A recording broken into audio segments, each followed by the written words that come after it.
Nah, ini ada beberapa produk untuk alternatif dari antibiotik growth promoter. Misalnya yang pertama di sini ada fitobiotik, Bapak Ibu. Fitobiotik ini dia berasal dari tanaman ya. Nah, dia memiliki zat yang sedemikian rupa diformulasikan sehingga dapat meningkatkan performa dari sistem pencernaan tubuh ayam.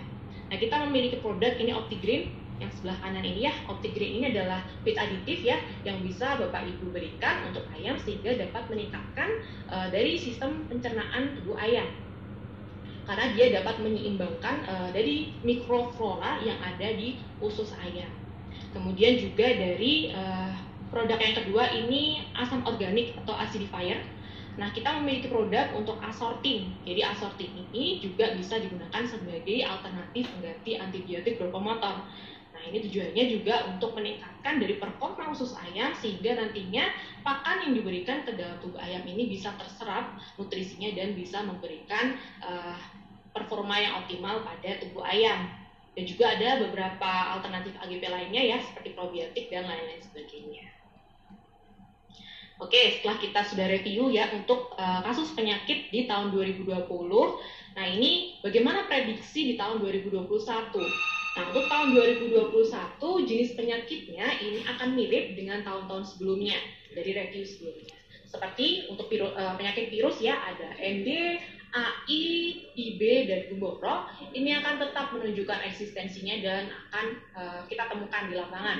Dan juga kita tetap harus waspada dan berhati-hati dengan penyakit IBH atau inflammation body hepatitis.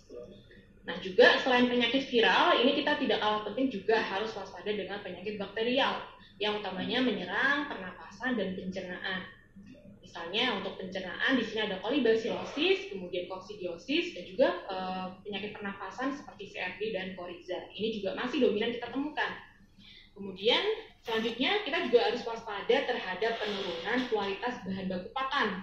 Nah, ini karena ketika kualitas bahan baku pakan ini tidak optimal ya, ini akan berisiko munculnya mikotoksikosis atau racun jamur. Karena racun jamur ini biasanya timbul akibat kualitas bahan baku pakan yang tidak baik. Dan juga tentunya PT Medion selalu melakukan pemantauan terhadap penyakit ya, dengan cara kita melakukan program surveillance, jadi monitoring secara rutin untuk mengetahui bagaimana perkembangan kasus penyakit di lapangan. Dan juga kita teguhkan diagnosa untuk kasus penyakit ini dengan melakukan uji lab, yaitu uji PCR dan sequencing. Baik, setelah kita sudah mereview bagaimana kasus penyakit 2020, kemudian prediksi atau antisipasi kita di tahun 2021, nah, ini kita harus melakukan tindakan pencegahan ya Bapak Ibu. Jadi pencegahan memang lebih baik daripada mengobati ya. Apa sih yang bisa kita lakukan untuk mencegah supaya penyakit ini tidak masuk atau tidak menyerang ke peternakan Bapak Ibu sekalian? Nah, tentunya kita harus mengkombinasikan antara biosecurity dan vaksinasi. Jadi biosecurity ini kita melindungi dari luar atau eksternal, sedangkan vaksinasi ini kita melindungi dari dalam tubuh, dari internal tubuh ayam. Jadi dua hal ini ya saling bersinergis dan saling mendukung satu sama lain. Ketika Bapak Ibu sudah melakukan vaksinasi dengan baik, dengan optimal, tetapi tidak didukung dengan biosecurity, ini percuma, sehingga harus saling mendukung satu sama lain. Ya, oke, kita bahas satu persatu untuk vaksinasi ya, bagaimana vaksinasi yang tepat itu.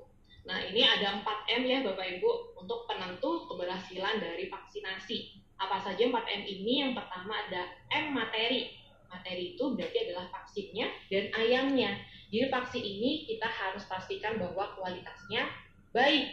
Dan juga dari kondisi ayam. Kondisi ayam ini juga harus kita pastikan dia dalam kondisi sehat dan tidak stres. Karena ketika dia stres ya ini dapat menurunkan dari sistem imunitas tubuh ayam tersebut. Sehingga nantinya ketika kita berikan vaksin ini tidak akan optimal. Nah, juga dari metode. Metode ini adalah program vaksinasi Bapak Ibu yang terapkan di peternakan. Apakah program vaksinasi ini sudah sesuai dengan kondisi yang ada di lapangan? Karena pertimbangan-pertimbangan kasus yang rentan di sekitar peternakan Bapak Ibu ini juga menjadi pertimbangan. Kemudian juga dari teknik vaksinasi, karena ketika kita memberikan vaksinasi, ketika dia tidak masuk ya secara optimal dalam tubuh, ini juga percuma ya. Kemudian M yang ketiga adalah manusia atau sumber daya manusianya, yaitu vaksinator ya yang melakukan vaksinasi. Ini juga harus dibekali dengan keterampilan serta pengetahuan sehingga nanti ketika melakukan vaksinasi ini bisa dapat diterima secara utuh untuk ayamnya.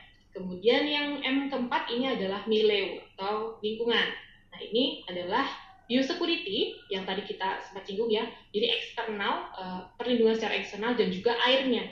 Karena air ini adalah salah satu kebutuhan utama untuk ayam ya.